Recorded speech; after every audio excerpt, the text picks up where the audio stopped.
Bonjour à tous. Il y a Monsieur Philippe Argillier qui a déposé une vidéo en ligne. Je voudrais développer avec vous.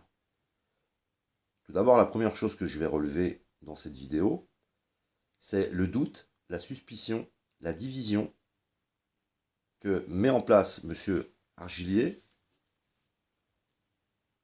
au niveau des manifestations des Gilets jaunes et des Gilets jaunes en général. Il est très méprisant, il est très réducteur comme personnage et j'ai emmené quelques petites choses et je voudrais un petit peu développer avec vous sur ce côté très réducteur. Dans sa vidéo, il dit « Je ne vais pas demander à mon cabinet d'avocat de contacter François Boulot », comme s'il y avait une obstruction, en fin de compte, à quelque échange que ce soit, au niveau de François Boulot. Je ne dis pas que si je vais réussir à le joindre, je voudrais juste voir si c'est bien son numéro qui est en ligne pour faire une première avancée, une première démarche. Parce que je n'ai pas besoin d'un cabinet d'avocat pour aller chercher sur Internet ce que je viens de faire, taper François Boulot, Rouen, et là on me donne un numéro de téléphone avec des horaires, les horaires d'un cabinet. Donc je vais téléphoner. Voilà, si je voulais le rencontrer.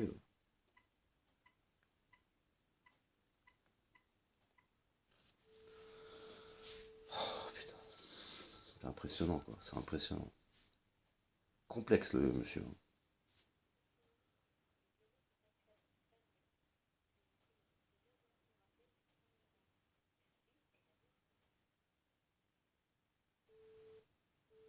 Donc voilà, il y a une messagerie qui dit « Bonjour, nos bureaux sont actuellement fermés. Merci de rappeler aux horaires de bureau. » Apparemment, il y a quelqu'un qui te répond, il y a un message déjà. C'est déjà pour dire que la première démarche, tu peux la faire. La deuxième démarche, qui m'intéresse, c'est que monsieur Argillier, dans sa vidéo, il dit « J'ai installé un portail, j'ai refusé de payer parce que, pour différentes raisons, qui m'ont amené à un procès. Il est passé de 15 000 dollars, je crois, quelque chose comme ça, à 160 000 pour le procès. Si j'ai ces moyens, je prends ma voiture, je monte à Rouen, il y a les coordonnées, hein, on pouvait essayer de prendre un hôtel et puis de tout faire pour rencontrer ce personnage. Je pense qu'il ne va pas courir dans la rue et se sauver, par exemple.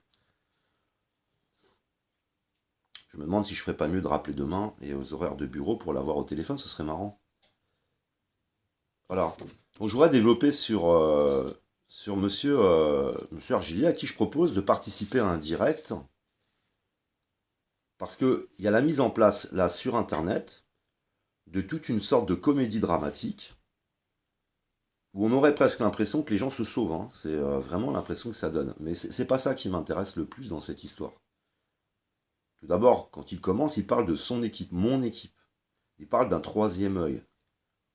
J'ai vraiment envie de faire, moi, en tous les cas, je vais le mettre en ligne, je voudrais faire un direct en ligne, on sera en direct, et il aura un contradicteur en face, en tant que gilet jaune, et non pas de leader, ni de problème d'ego.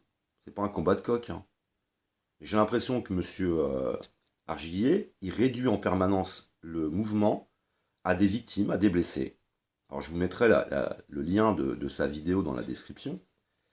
Quand on écoute les politiques, ils réduisent toujours le mouvement à la casse matérielle et aux victimes. Et ils réduisent en permanence le mouvement à la casse matérielle et aux victimes. Ils nous disent cela devient insupportable, une décision doit être prise. Oui, et c'est d'ailleurs, puisqu'il nous parle d'ego un peu plus loin, c'est un problème d'ego. Ça veut dire qu'il se présente une réévolution sous une forme, et la forme, elle est insupportable. Et les conséquences de cette forme sont insupportables. Et ce serait en quelque sorte aussi prendre la décision. Il ne s'agit pas de ne pas utiliser de différents moyens de pression. Lui, il nous propose d'arrêter et de faire entrer sa seule stratégie sur la suite du mouvement. Alors pourquoi ne pas laisser la stratégie qui est en place, la philosophie qui est en place, les règles qui sont en place, et plutôt dire, ne pourrions-nous pas ajouter plus de stratégie en ajoutant ma stratégie personnelle, par exemple. Non, on doit se réunir et on doit arrêter le mouvement. Pour faire un samedi ou un deuxième samedi de plus. Hein. Vous savez, monsieur Argillier, il y a des révolutions qui ont duré beaucoup plus longtemps et les gens ont obtenu quelque chose. Mais ça serait méprisant de dire que nous n'allons rien obtenir. Et ça, c'est un problème d'ego. C'est vraiment un problème d'ego. C'est un problème d'égocentrisme. C'est écraser les autres avoir un jugement qui limite en fin de compte le mouvement à quelques mécanismes. Et ça, c'est un problème narcissique. C'est un problème d'égocentrisme. Et on vit la même chose avec le gouvernement. Et quand on comprend ce qui est en train de se passer, en termes de cycle, de période, de révolution, qui ont déjà eu lieu dans l'histoire de l'humanité, on ne peut pas emmener les anciens schémas avec nous. Sauf des bons comédiens qui pourraient nous avoir, mais sinon on n'emmènera pas les anciens schémas avec nous. Et vous fonctionnez comme un ancien schéma. Donc à un moment donné, tout doit s'arrêter, prendre ses responsabilités. Ce qui veut dire que vous dites là, c'est très grave, que ce soit les porte-paroles ou les individus eux-mêmes, ne prennent pas leurs responsabilités. Vous seriez en fin de compte la seule personne capable d'avoir en conscience ses responsabilités. Non, c'est pas collectif ça. Ça c'est purement individuel. Et c'est super égocentrique. Enfin bon. Séparation entre ceux qui vous écoutent. Voilà, il y a une séparation entre ceux, ce que vous dites, qui vous écoutent et les autres. Déjà, vous divisez, ça vous arrivez, votre démarche, elle est dramatique, elle est en ligne. Et regardez, on ne m'écoute pas, il y a les autres qui ne m'écoutent pas. Donc vous arrivez déjà, vous créez du clan. Je vois pas d'amour, de compassion, simplement, tiens, je voudrais organiser ça, etc. J'ai l'impression d'une grande difficulté à prendre son téléphone et peut-être téléphoner à monsieur François Boulot. Je pense qu'à mon avis, l'avocat, c'est pas difficile de le rendre compte. Il n'y a pas besoin d'appeler vos avocats, un cabinet d'avocats qui va appeler un cabinet d'avocats. J'ai l'impression que vous compliquez tout, que vous faites une espèce de comédie dramatique là sur Internet. Vous êtes complexe, hein, vous êtes quelqu'un de très complexe. Et je trouve que le mouvement est plutôt simple à comprendre. En ce qui me concerne, et les gilets jaunes, voilà, vous disiez, séparation entre ceux qui vous écoutent et les autres, et en ce qui me concerne et les gilets jaunes. En ce qui me concerne et les gilets jaunes. Déjà, on a l'impression que vous ne faites pas partie des gilets jaunes. Hein. Alors, il y a quelqu'un qui vous pose une question. Qu'est-ce que vous pensez du déplacement? Vous allez voir comment il réduit tout. Hein. Et je suis prêt à dialoguer avec vous sur Internet. Parce que moi, ce qui m'intéresse, ce qui m'a toujours intéressé, c'est les mouvements et les mécanismes qui amènent à des révolutions, au processus d'individuation, à la conscientisation, et la perversion narcissique. Les pervers narcissiques et les perverses narcissiques, par exemple. Ça, c'est mon truc. C'est ce que je partage sur Internet. Il n'y a rien à suivre, en fin de compte. Hein. Il y a juste à prendre des informations, s'enrichir, et puis faites votre chemin. Donc la question qui est posée par une personne qui écoute monsieur Gillier, c'est qu'est-ce que vous pensez du voyage de Maxime Nicole en Italie? La seule chose, elle est flash. Vous voyez, là, vous réduisez encore Maxime Nicole. C'est-à-dire que vous êtes quelqu'un d'humiliant, de rabaissant, et vous dites que vous n'avez pas de problème d'ego, vous auriez même un troisième œil qui serait ouvert. Vous savez ce que c'est le troisième œil? Le plus haut niveau de conscience.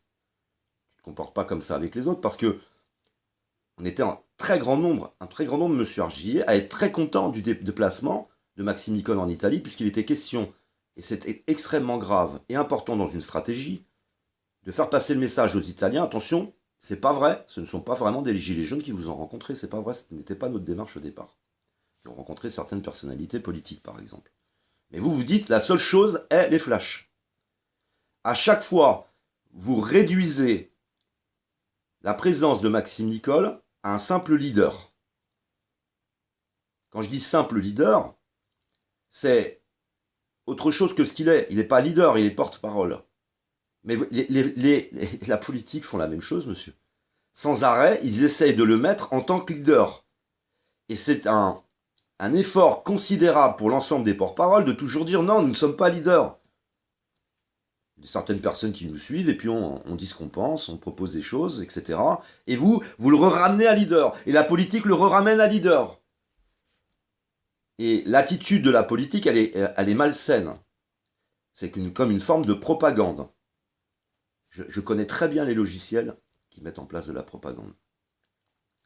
Les égos remontent. Et ce qui est important, c'est la sécurité. Ce qui veut dire que Maxime Nicole, François Boulot, Jérôme, etc., tous ceux-là sont des personnes qui n'ont pas conscience des problématiques de sécurité. Il n'y aurait que vous qui aurez cette conscience. Et à cause de l'ego. C'est votre ego que j'entends, hein, personnellement. Et c'est l'ego qui divise. C'est l'ego qui divise. Qui aime diviser.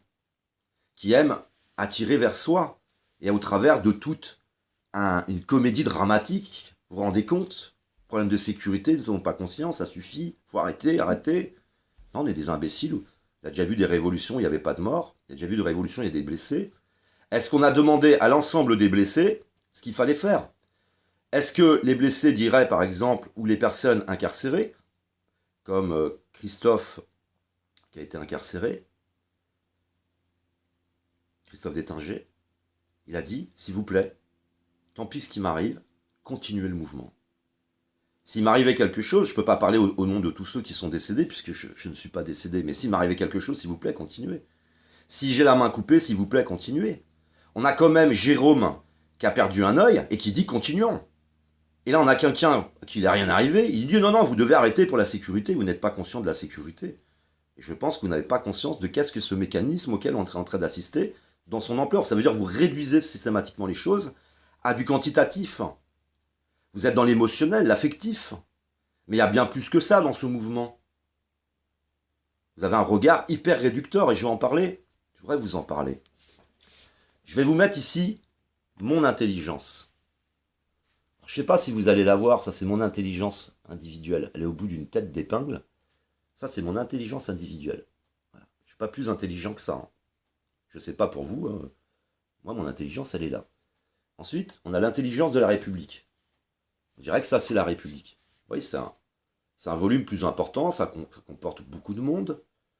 Et on était contenu dans cette intelligence et cette calcification du raisonnement qui était très réducteur. Qui font la même chose. Ils nous parlent tout le temps de matériel, de choses brûlées. Ils nous parlent tout le temps de nombre de blessés. Ils ne voient rien d'autre. On dirait qu'il ne se passe rien d'autre. Et je voudrais développer. Alors ça, c'est l'intelligence de la République. Donc, les molécules sont sorties du conditionnement. Et on dit, nous tous, on va sortir de ce petit conditionnement, qui est trop petit, mais qui est quand même déjà bien plus grand que mon raisonnement personnel. Hein. Je ne sais pas pour le vôtre, monsieur Argili. Je ne sais pas si le vôtre, il est plus important que le mien. Mais ça, c'est déjà un peu plus important. Et on est rentré dans l'intelligence collective. C'est un peu comme si, je dirais, qu'en termes de volume, on est rentré dans ce volume-là.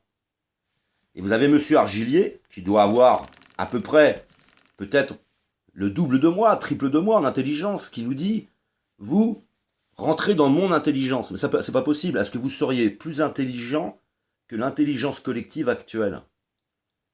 Ce que je veux dire par là, c'est que l'intelligence collective actuelle, elle fonctionne. Mais apparemment, vous n'avez vu que des blessés, des morts. Mais j'ai vu des personnes sortir pour des taxes. J'ai vu des personnes comme, François Boulot rejoindre et qui apportent des choses extraordinaires. J'ai vu des masques tomber, je vois des choses évoluer. J'ai vu dans d'autres pays les mêmes manifestations qui ont apporté des choses, mais vous dites non, non, ça ne va rien apporter. Il faudrait que tout soit suivant mon intelligence, ma stratégie, et que vous entriez là, parce qu'il va y avoir des blessés aussi, non? Vous serez responsable. Vous n'en avez pas conscience, hein, apparemment. Mais je vais continuer. C'est mon point de vue, hein, parce que je n'apprécie absolument pas la méthode. Je n'apprécie pas la méthode et je voudrais en parler. On est apparemment tous, sauf vous, monsieur, dans un non-sens. Et il faut faire face à ses responsabilités. Mais nous allons tous les jours, tous les samedis, en tous les cas, faire face à nos responsabilités, justement. Vous dites qu'il y a eu tant de morts, mais, monsieur Argélier, moi je vais finir à la rue, je vais peut-être mourir. Donc je vais dans la rue, puis je vois qu'on obtient des choses. Oui, oui, mais c'est peut-être pas tout de suite ce qu'on voudrait exactement, mais il y a une avancée. Je vois un monsieur Castaner qui se fait avoir en train de mentir, des personnes qui relaient les informations, etc. Ça s'éveille, on commence à prendre conscience. Il y a un éveil. On est en train de participer à un éveil de la conscience. Les gens conscientisent, apprennent, etc. Qui aura forcément un résultat sur le réel. C'est à partir d'un petit niveau de conscience. Je peux agir d'une certaine façon sur mon cercle des préoccupations. À partir de beaucoup plus de connaissances et de prise de conscience, je vais agir encore plus et avec une circonférence plus importante. C'est tout, c'est pas sorcier. C'est ce qui est en train de se passer. Il y a une comédie à mon insu. Moi, je vois de votre côté une comédie qui consiste à aller prendre un cabinet d'avocats pour essayer de joindre François Boulot. Moi, je vois plutôt l'inverse. Hein. Et qui crée une confusion et quelque chose d'hyper malsain dans votre vidéo, qui sème le doute. Mais je vais aller plus loin, vous allez voir, c'est intéressant. La sécurité, la santé pour rejoindre. Donc, on met en jeu la sécurité et la santé des manifestants pour rejoindre des leaders. Je n'ai jamais rencontré un seul leader. Je n'ai jamais été pour des leaders. Je peux même le démontrer, c'est en ligne. J'avais fait une vidéo, j'ai dit, tiens, ils ont organisé sur Paris, moi j'avais été à Versailles. Vous vous rappelez de ça? Je ne suis pas. On était donc une poignée à Versailles, d'autres ont été sur Paris. Ils essayent forcément de lancer une idée de rassemblement, puis les gens, il faut bien qu'ils aient une idée quelque part pour se rejoindre. Si tu dis rien, on va pas pouvoir se rejoindre. Mais voilà, moi j'ai jamais suivi de leader, je n'ai jamais vu de leader, et je vois des porte-paroles. C'est impressionnant, quoi. C'est toujours réduire. Il nous réduit. C'est humiliant, parce que vous êtes en train de dire qu'on n'est pas capable d'évaluer la sécurité, la santé, etc., pour rejoindre des leaders. On est des imbéciles, quoi. On est des imbéciles, en fin de compte. Hein. On est des imbéciles, nous. Hein. Je suis pas un imbécile, moi, monsieur. Je suis pas un imbécile. Cette structure, donc pour rejoindre cette structure, Drouet, Nicole, Ramous, mais moi j'ai bien vu leurs vidéos, ça nous arrive d'en parler, mais non. Eux ont mis les choses en place, ils ont lancé les choses. C'est une intelligence collective. Elle est en train de s'organiser, mais je la vois s'organiser. Moi, je vois bien des choses s'organiser. Et ce qui est inquiétant, c'est que les politiques ne parlent jamais de ce qui est en train de s'organiser. Et vous n'en parlez pas non plus. Vous faites partie des anciens schémas, en fin de compte. Je ne cautionne plus le carnage. On vous a jamais demandé. Vous voyez, vous parlez en plus toujours en leader. Je ne cautionne plus le carnage. Mais on ne vous demande pas de cautionner quoi que ce soit. Vous pouvez rentrer, sortir, etc. Non, non, tout le temps, je fais tout un théâtre. Vous vous rendez compte, ils sont pas conscients, etc. Je suis là, je peux changer la face du monde, on ne m'écoute pas. Je vais prendre mon cabinet d'avocat pour contacter François Boulot. Bon, je sais pas, déplore ta bagnole, vas-y, prends une chambre d'hôtel, tu te mets à côté s'il te répond pas au téléphone, mais je pense pas que François Boulot va se sauver. On a l'impression qu'ils se sauvent, les mecs. Ah, oh là là, c'est l'autre, on se sauve. Après, ils ont peut-être des raisons, mais on va développer, on va développer. Hein. La signature prouve la validité de mes propos. Est-il stupide? Non? C'est vous qui êtes manipulateur, monsieur, parce que vous dites la signature prouve la validité de mes propos. Est-il stupide? La signature prouve rien. Il prouve pas quoi que ce soit. Il a signé comme quoi il aurait vu des documents, parce que c'est comme je lui disais, écoute, je te montre les documents, mais tu signes. Après, tu peux peut-être parler de ta stratégie ou pas, c'est pas obligé de lui plaire. Peut-être qu'il s'est dit, celui-là, il est un peu bizarre, il commence un peu à me saouler. On ne sait pas ce qu'il pense. Il a pas eu de droit de réponse pour l'instant. Moi, je ne sais pas ce qu'il pense. Et surtout, il pense comme le mouvement qui ne veut pas de leader charismatique. C'est-à-dire que vous êtes en train de le piéger, de mettre en place et tisser une toile, un conditionnement qui amène à nous faire peur de ces personnes, que vous seriez la bonne personne, que lui, il a signé la validité de vos propos, alors qu'il n'a pas signé la validité de vos propos, il a signé des documents. Vous pouvez me montrer des documents officiels, rien ne prouve qu'ils sont même officiels alors qu'ils le sont, parce qu'il faut que ça passe devant des experts, est-ce que c'est vraiment des documents officiels ou pas, il n'en sait rien. Tout compte fait, tu sais jamais vraiment ce que tu signes, et tu sais pas si la stratégie de l'autre, elle est bonne. Donc, ça peut pas valider ça valide en rien vos propos, non, non. Il a signé, point barre. Mais par contre, en plus, c'est encore plus humiliant. Il veut bien venir faire de la moto avec moi, mais il veut pas se réunir pour discuter. Vous le dites dans la vidéo, c'est exceptionnel ça. Ok, bon bah, ils se réunissent de temps en temps, ils font de la moto. Par contre, dès qu'il veut parler de choses sérieuses, ah non, non, je peux pas parler, je vais faire de la moto. Enfin, c'est spécial, hein, vous êtes spécial, hein, franchement. Hein. Et comme il n'y a pas de leader charismatique et on suit personne en particulier, que chacun peut emmener ses initiatives, il n'y a rien qui vous empêche d'emmener votre initiative. Rien, rien. Ça fait un espèce de théâtre bizarre, là, de mégalomanie, de presque, on dirait l'impression qu'on a un complot contre vous. C'est un peu étonnant, quoi. Moi, je suis juste gilet jaune, hein, et je n'ai pas manifesté tous ces samedis pour vous écouter, et pour écouter tout ça, et pour réduire tout ça à ça, et en plus, je suis stupide, je ne suis pas responsable, je ne suis pas capable de me rendre compte de la gravité des blessés. Non mais attendez, si, moi je m'en rends compte. J'ai décidé d'aller jusqu'au bout parce que je suis dans une situation particulière. On est des milliers dans cette situation et on voit des choses avancer. Et en plus, au-delà des blessés, oui, il y a des blessés. Mais il y a tout ce qui se passe qui sont extraordinaires pour nous. Sortir de l'isolement, se retrouver ensemble, partager des choses, les cabanes et tout. Mais vous réduisez tout à des blessés. Vous utilisez la même méthode qui consiste à arrêter le mouvement à cause des blessés et des victimes.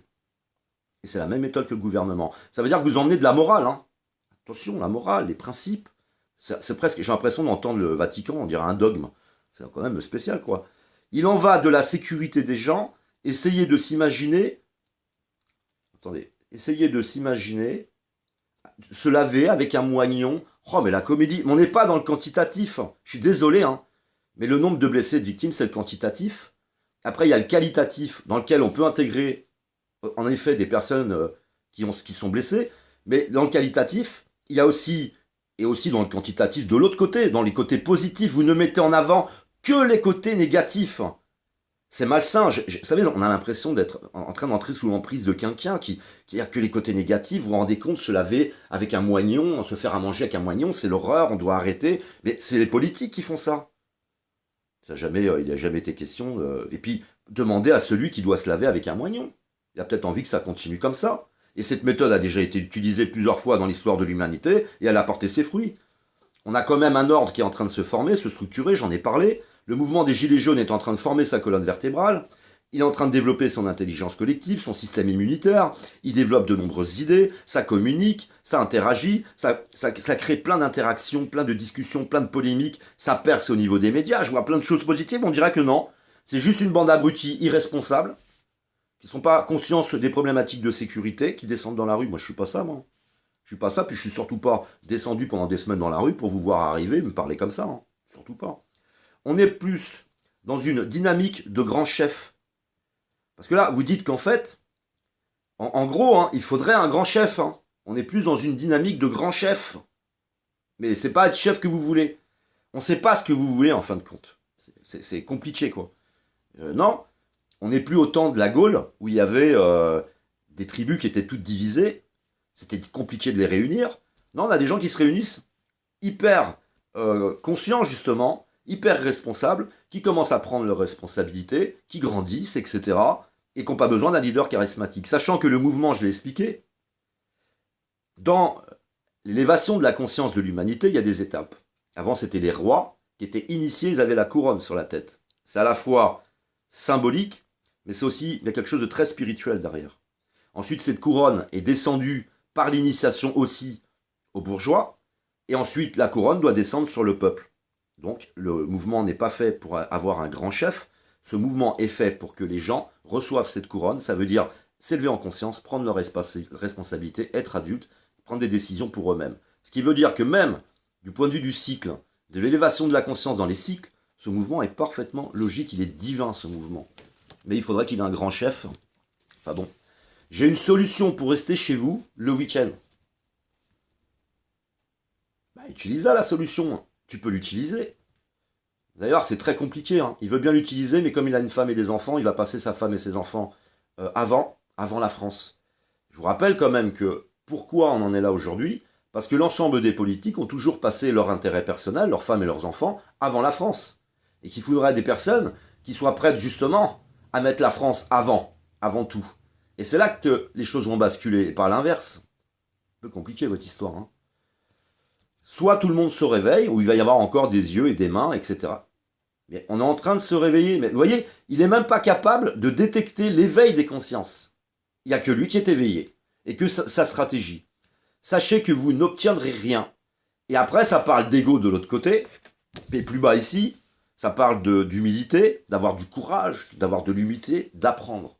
Ah oui, ben là, vous allez avoir peut-être, si vous regardez cette vidéo, l'occasion peut-être d'apprendre qu'en effet, que quand vous pouvez vous dire, je ne sais pas comment, hein, que sachez que vous n'obtiendrez rien, c'est un problème narcissique. Hein, ça veut dire que vous pensez tout savoir de tout ce qui va se passer, etc.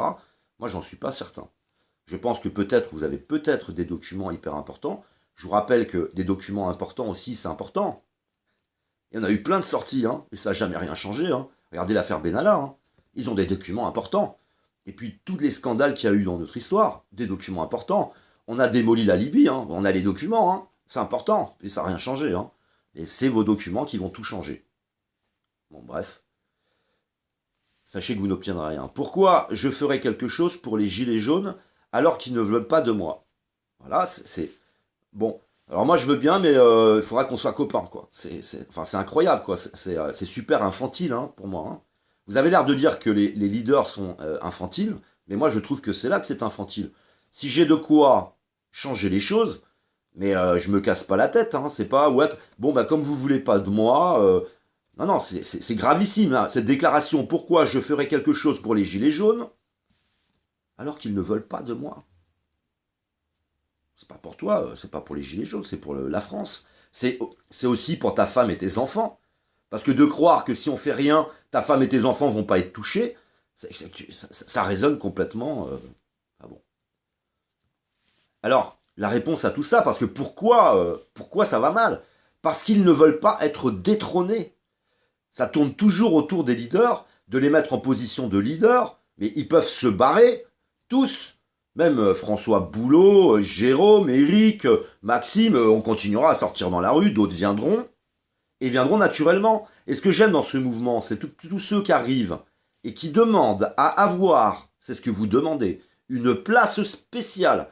Vous demandez une place spéciale. Vous la demandez en ligne.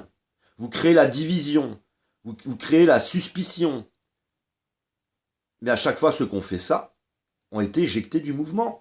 Et parce que vous ne comprenez pas le mouvement. Et ce qui nous gêne, c'est que pendant des décennies, nous n'avons pas été compris. Et une fois de plus, nous ne sommes pas compris. Et une fois de plus, vous serez vous éjectés parce que faisant partie des anciens schémas et mécanismes qui font partie de l'ancien monde. Si vous voulez entrer dans le mouvement, vous devez avoir l'état d'esprit. C'est pas que l'attitude, hein. Parce que pour avoir l'attitude la bonne en faisant des efforts, puis en fait compte, non, vous n'avez pas la bonne attitude, donc vous êtes rejeté naturellement. Le mouvement des Gilets jaunes a structuré en fin de compte son système immunitaire. Et vos mécanismes là sont pervers, sont manipulateurs. Ils ne veulent pas être détrônés. Ben non.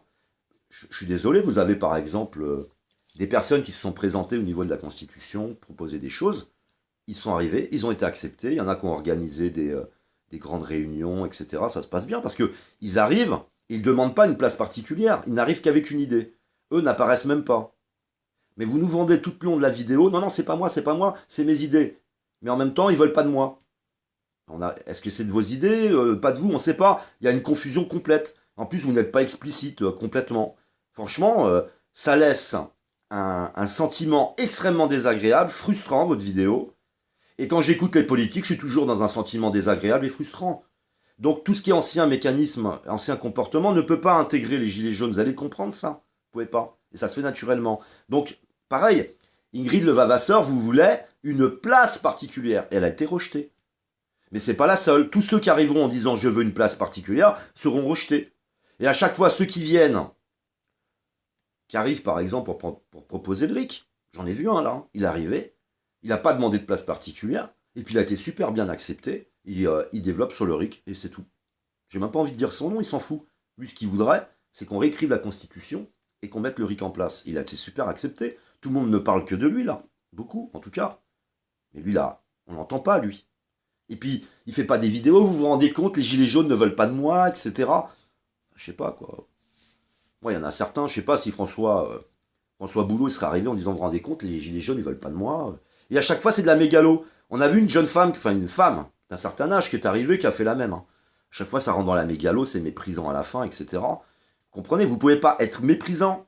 Vous pouvez pas amener, diffuser comme ça des choses négatives et demander qu'en même temps, on vous accepte. Donc vous êtes en train de faire ce que font l'ensemble des pervers. Je dis pas que vous êtes un pervers, hein, mais le pervers il vient, il met quelque chose au milieu qui fait appel aux gens qui sont encore un peu perdus et dans la division. Il va créer un clan et après les gens vont se taper dessus, tout simplement, parce que les choses sont pas explicites, sont pas claires. Il y a beaucoup d'insinuations, mais on ne sait pas non plus vraiment ce qu'il veut. À part vous ne voulez pas m'accepter. Oh c'est fatigant quoi. Vous vous adressez à des porte-paroles et pas aux gilets jaunes. Voilà, là c'est moi, ça c'est moi qui l'ai écrit. En fait, vous ne faites que dialoguer avec des porte-paroles que vous inscrivez comme des leaders, et vous, en fait, compte, c'est pas à nous que vous parlez. Vous pourriez faire une vidéo, bonjour, je me présente, j'ai telle idée, je vous explique mon idée, je vais organiser des conférences en ligne, j'explique mes idées, etc. Qui c'est qui veut me soutenir? Non, vous ne vous adressez qu'à eux. Et la politique, qu'est-ce qu'elle fait? Il ne s'adresse jamais à nous, il s'adresse toujours aux porte-paroles. Vous faites une fixette sur eux, la politique fait une fixette sur eux, vous avez tous les comportements que l'on reproche aujourd'hui en fin de compte à la politique. Donc j'ai une femme et 2 enfants, et je ne le ferai même pas pour mon pays. Voilà. Bah le faites pas. Moi j'ai envie de dire, barrez-vous, parce que j'ai une fille, j'ai un entourage, etc. Et même ma fille, elle m'a dit, ouais, papa, tu devrais machiner. Et je dis, oh, oh, ouais, ouais, hein, il faut se bouger les fesses, etc. Je l'ai envoyé un petit peu balader. Euh, Parce que si je fais pas, si personne fait, si on le fait pas ensemble, et ben de toute façon, elle sera mordue au bout d'un moment. Elle sera mordue par les événements. Si ça, vous le comprenez pas, et où que vous ayez, hein, au niveau international. Hein. S'ils refusent de me contacter, c'est qu'ils sont bien ancrés dans leur position de chef de file. Et il n'y a aucune autre explication. Attendez, il faudrait quand même avoir leur avis, qu'ils s'expliquent par exemple. En plus, vous les mettez dans l'obligation de s'expliquer, vous créez tout un mélodrame au milieu du truc. Je n'ai jamais été rejoindre les leaders, je n'ai jamais été. Mais par contre, ils y étaient. Hein. C'est-à-dire qu'on était aux mêmes endroits, vous auriez pu y aller, vous, puis essayer d'aller les rencontrer. Non, vous passez par de la pression médiatique, c'est-à-dire que vous utilisez Internet comme le média, et leur mettre la pression, et en plus, vous faites les questions et les réponses. Comme pour tout à l'heure avec Maxime Nicole en Italie. Non, non, il n'y a rien d'autre que les flashs. Et là, vous faites la même chose. Ça, c'est du comportement politique. C'est-à-dire que si les personnes ne sont pas capables de mettre les mots sur ce que vous êtes en train de faire, ils sont capables de ressentir. C'est ça un système immunitaire collectif. Et une majorité va vous rejeter. C'est dommage, vous avez une super bonne idée. Et ça va, en plus je le pense, hein, si vous avez une super bonne idée, c'est dommage. Maxime a du mal à raisonner. Oh putain, Maxime a du mal à raisonner. Voilà, j'ai pas eu de papa. Et j'espère que je... Enfin, en tout cas, je suis content de ne pas en avoir eu, parce que j'aurais pas aimé avoir un père comme vous, parce que franchement, Maxime a du mal à raisonner, alors que je l'ai vu énormément évoluer. Parce que ce type de mouvement, monsieur, c'est un mouvement qui a besoin d'un réceptacle vierge. Il ne faut que des personnes vierges pour aller vers le nouveau monde. Et les anciens schémas ne peuvent pas venir. Les anciens réceptacles complètement souillés, qui nous humilient, qui nous écrasent, etc., n'ont pas leur place dans le nouveau monde. Vous n'avez même pas une réaction d'humilité, d'amour, d'empathie, de compréhension. Vous humiliez Maxime Nicole. Et je comprends, cette forme de mécanisme pervers, je pense que c'est ça qui fuit, et qui sent qu'en fin de compte, plus il va mettre le doigt dans votre engrenage, et plus il va s'enfoncer. Et ça, des fois, on n'est pas capable de l'expliquer, mais on va fuir des personnes à cause de ça. Je ne dis pas que c'est ça. Mais de faire cette déclaration en ligne, Maxime Nicole a du mal à raisonner. Franchement, pour moi, ça passe très très très mal, quoi. Très très mal. Je ne vais pas demander à mon cabinet d'avocat, donc de contacter François Boulot. Bon voilà, c'est vrai que là, je ne l'ai pas eu au téléphone. Je pourrais attendre demain de faire la vidéo, j'en ai rien à cirer. Essayez-vous peut-être de joindre François Boulot pour qu'il s'explique aussi. Parce que là, on peut le coincer là-dessus. Je ne vais pas demander à mon cabinet d'avocat de contacter François Boulot. On voit bien qu'il n'est pas dans un désir donc d'aller vers les autres, mais que les autres viennent vers lui. Donc c'est un petit peu un mécanisme infantile de courez-moi après, je comprends pas, personne ne court après, etc. Ça fait un peu spécial. Vous trouverez François Boulot en ligne, donc son cabinet, son numéro de téléphone.